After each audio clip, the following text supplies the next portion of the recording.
Okey, Assalamualaikum warahmatullahi taala wabarakatuh dan salam sejahtera. Okey, so sebelum kita teruskan pada subtopik yang ini iaitu Services and Facilities for Cargo. Okey, saya harap anda semua dah tonton, dah tonton dua video yang terdahulu iaitu types of hatch cover dan juga satu lagi video vlog oleh mariners tu tentang what is happening dalam sesebuah kapal. Okey, video yang ni ya. Okey, so awak dah tengok lah kan. Okey, so dalam video ni dia ada tunjukkan tentang macam mana kargo dipindahkan dari kapal ke pelabuhan ataupun ke wharf ya, ke quay. Yang mana all those containers loaded dan unloaded daripada kapal ke quay dan quay ke kapal. Okay, so macam mana stowage dirancang, macam mana stowage ataupun macam mana kontainer tu disusun dalam sesebuah kapal. Okay, dan macam mana pengendaliannya lah, macam mana setiap kontainer tu dipastikan berada dalam keadaan yang elok, diketatkan dan sebagainya. Macam mana dia monitor reverse dan sebagainya lah. Dan dalam video ni juga ada tunjuk satu jenis hatch kan, untuk first level kan. Untuk first level dia dah stack kontainer banyak-banyak, lepas tu dia tutup dengan hatch ya. So kalau perasan ada. Kalau tak perasan tengok semula. So tu this is more about services for ships ya. So this adalah services and facilities for ships. Next kita nak cerita service and facilities for cargo. So service and facilities for cargo boleh dibahagikan kepada dua kategori, iaitu service and facilities yang asas, yang memang wajib, which we call it as basic services, dan juga servis yang terpulangkat, port operator sama ada nak bagi ataupun tak bagi. Tapi servis asas untuk kargo adalah wajib. Sebelum kita teruskan, saya nak highlight sikit. Saya nak highlight sikit perbezaan antara subtopik Service and Facilities for Cargo dengan subtopik yang sebelum ni, that is Service and Facilities for Ships. Kalau cerita ship sebelum ni adalah lebih kepada pengendalian kapal tu. Walaupun ada cargo transfer, tapi lebih kepada macam mana nak pindahkan kargo daripada quay ataupun daripada pelabuhan ke dalam kapal. So macam mana nak susun kontainer dalam kapal, macam mana nak keluarkan kontainer daripada kapal. So tu adalah perkhidmatan berkenaan dengan kapal. Kargo adalah perkhidmatan dan kemudahan-kemudahan yang berkaitan dengan barang tu sendiri, barang dalam kontainer tu sendiri. So we are talking about the barang inside the container. Alright, itu membezakan antara service and facilities for cargo dengan service and facilities for ships. Alright, so kita cuba tengok satu-satu. Cargo, so kita tengok kepada servis dan fasiliti asas. Yang pertama iaitu cargo handling on ship and on quay. So cargo handling ni adalah pengendalian kargo tu atas kapal dan di pelabuhan lah, dekat wharf ya, spesifik dekat jetty dia, dekat wharf dia. So erti kata lain, beza dia, kalau tadi lebih kepada macam mana nak susun kontainer dalam kapal dan so forth kan. So kat sini lebih kepada barang tu nak simpan dalam what type of container. So the cargo, in what type of container are you going to keep the cargo? Macam mana storage dia you nak simpan. So you nak so itu maksud dia. So the cargo itself. So jenis cargo tu macam mana you nak masuk dalam bak kargo ke, you nak masuk dalam liquid kargo ke, ataupun what type of container yang you nak masukkan barang tersebut. Dan macam mana you nak simpan barang tu dalam kontainer tu. Okey, so itu adalah pengendalian berkenaan dengan cargo handling on ship and on quay.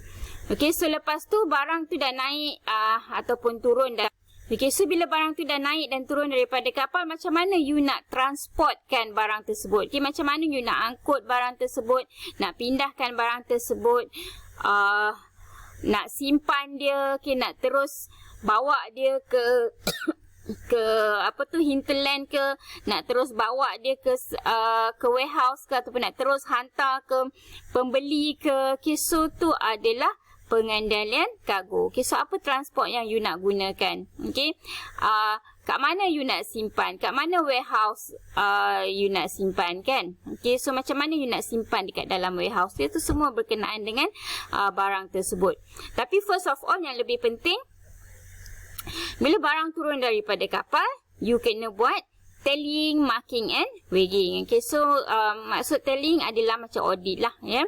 To tally is to check or keep a record on all cargo loaded into or discharged from a vessel. Okay, it is an essential part of cargo work in order to prevent claims, sometimes illegitimate, upon the ship or stewardess for short discharge or loading. So, kata lain, barang nak bawa turun naik, barang nak bawa turun, okay, so you kena check lah ikut list ke tidak, kan? Okay, so you kena buat audit check kat situ.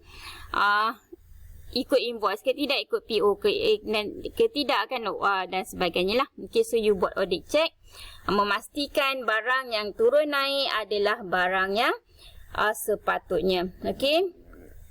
Lepas tu macam mana you nak tandakan, macam mana beratnya you nak kira. Okay, so tu adalah pengendalian berkenaan barangan tersebut.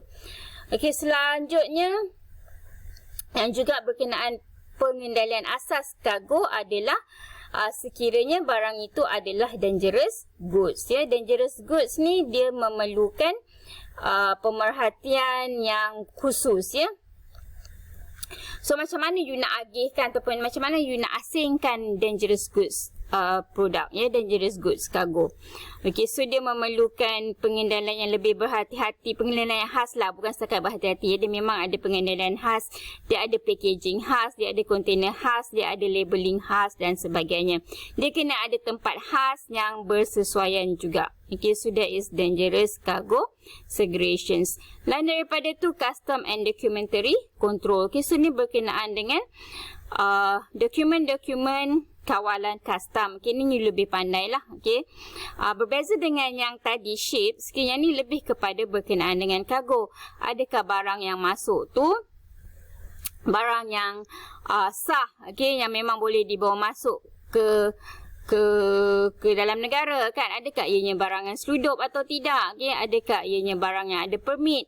Macam mana dengan cukai-cukai yang patut dikenakan? Okay, so ni adalah basic services for cargo. Okay, dan seterusnya receiving and delivering lah. Okay, so macam mana you terima yang tadi tu tally dan sebagainya. Okay, dan macam mana you nak agihkan barangan tersebut. Okay, so ini semua adalah asas-asas perkhidmatan asas yang perlu kita berikan dari segi pengendalian barangan ataupun kargo tersebut. Okey, seterusnya kalau tadi adalah yang asas yang wajib memang kita kena bagi dekat kita punya port user, ya, dari segi pengendalian barangan, pengendalian kargo.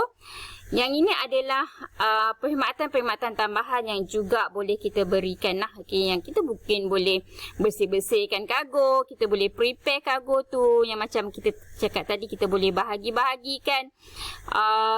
Kita boleh tolong label-labelkan, okay, barang tersebut, ya. Labelkan untuk dangerous good contohnya. Okay, so cleaning and preparing the cargo. Okay, so berkaitan dengannya samalah. Repackaging, okay, labeling, sorting. Okay, lepas tu kita tolong juga dari segi pengangkutannya, okay, dari segi warehousingnya.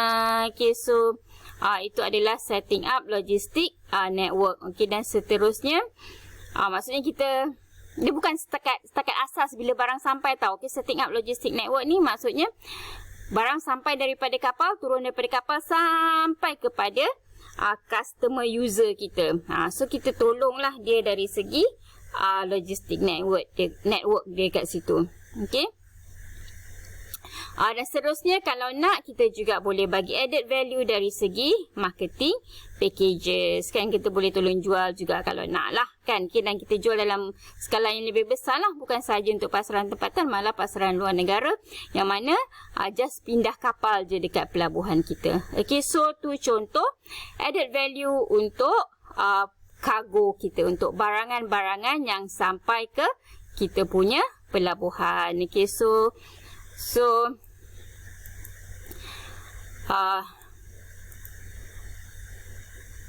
itu adalah dua kategori servis dan fasiliti yang boleh kita berikan kepada user dari segi pengendalian barangan atau pengendalian kargo.